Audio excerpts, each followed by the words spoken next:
A heavyweight that focuses on being bulky and also specializing in AoEs, it is GRM00 Wild Ukon, with a kit of rifle, double hammer, biped legs, and the leg ability of Radiator, which applies the cooler effect to self when charging Metaforce.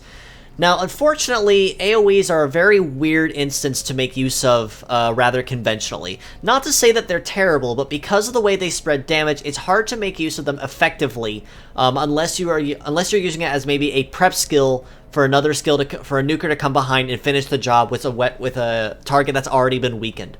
But if you were to use Hammer on its own, it is going to be rather difficult to make use of fairly conventionally, or rather often aside from that. Rifle, of course, a very basic conventional shooting skill you can never go wrong with. Double Hammer, unfortunately, does make Wild Ukon just a little redundant in the sense that he specializes in AoE damage and not raw damage or focus damage, essentially, with Pierce potential.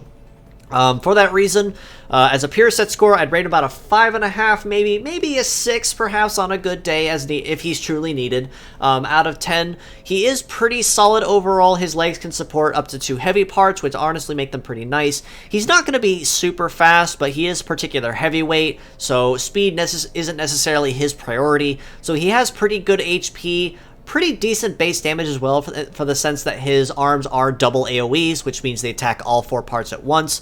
But again, having the double AoE does kind of hurt his overall viability in the long run. Again, as raw damage and focus damage is not going to be his primary concern. Maybe as a finish skill, you could use like one hammer use and then use the head part as a rifle for your pierce damage. So maybe in that sense you could probably make use of it, but by himself, Wild Ukon is kind of hurting in the overall viability department for those reasons. As mixed parts, however, I'd rate him just a little higher at a 6 out of 10.